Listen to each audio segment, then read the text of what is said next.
This video was brought to you by our brand new channel, TLDR Business. Subscribe by clicking the link in the description.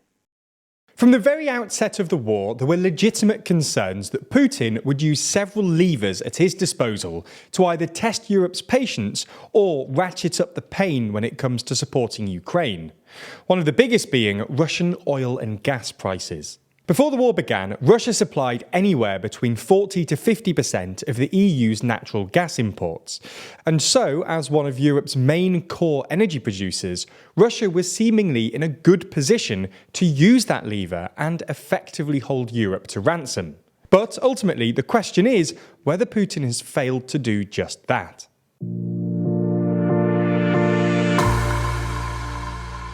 As we see it, there are broadly three factors at play as to why Putin's plan has failed so far: the weather, foresight, and political will.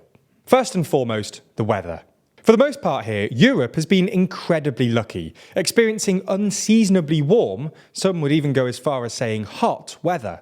8 European countries have already seen national temperature records for January broken. In fact, Bilbao in Spain recorded a temperature of 25.1 degrees Celsius on New Year's Day, equivalent to the average in July and more than 10 degrees above the average for December.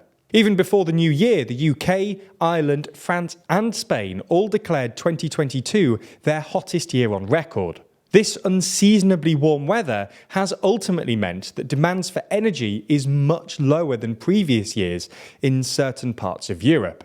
When it comes to the second factor, foresight, what we mentioned at the top of the video isn't and wasn't anything new. From the very outset of the war, there were legitimate concerns that Putin would use several levers at his disposal to either test Europe's patience or ratchet up the pain when it comes to supporting Ukraine.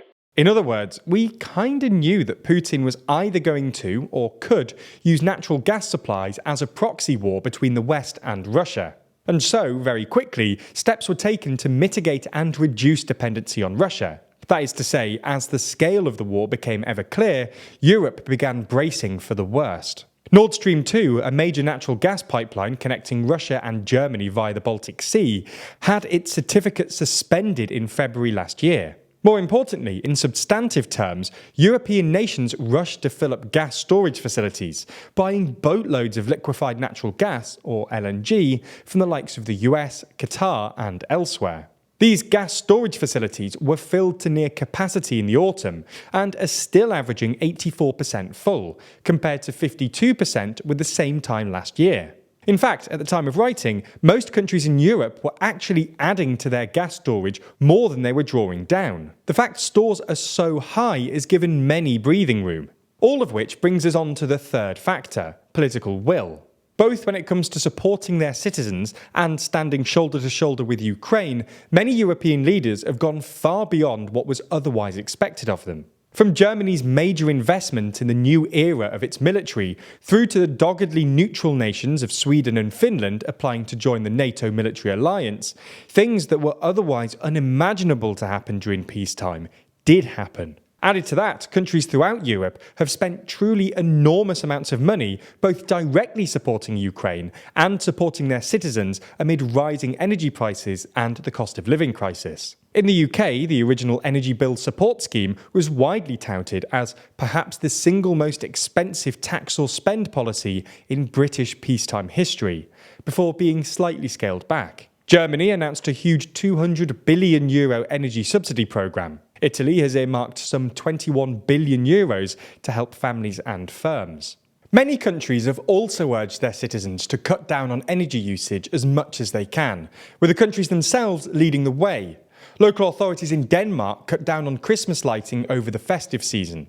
France reduced the temperatures of public swimming pools and limited heating in homes and offices to a maximum of 19 degrees, whilst in Germany, lighting up public buildings was heavily restricted, plunging the likes of the Brandenburg Gate into darkness. All three factors together have allowed for natural gas prices to come tumbling down from their lofty highs to close to €350 per megawatt hour to pre-invasion levels of about €76 a megawatt hour. None of this is to say that Putin's gas war hasn't tested and ultimately hurt European nations and citizens. While Putin may have failed to effectively cripple European economies and cut off nations from supporting Ukraine, the increased cost of living is deeply affecting a lot of people, with many unable to afford to heat their homes and many more forced to cut back. In some cases, this has led to increased deaths given the annual flu season coupled with the remnants of COVID circulation.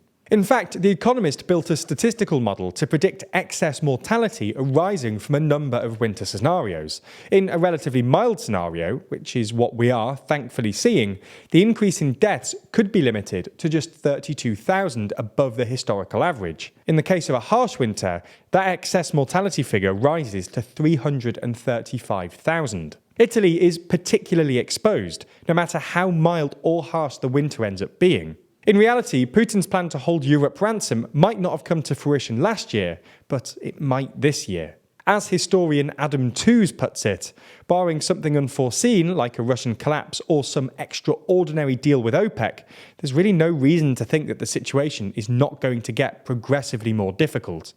It's not obvious where the replenishment of the gas stocks will come from next year.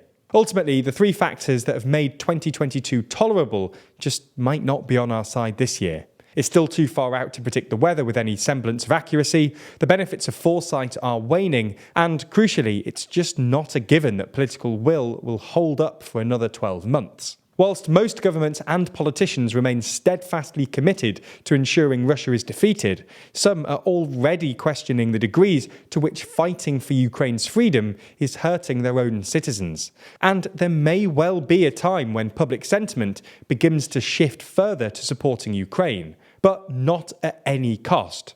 Not at the cost of heating homes. Something that might just be on the cards amid news that Europe's economy is slowing, with half of EU member states expected to be in recession in 2023, according to the IMF. So, has Putin's plan to hold Europe to ransom failed?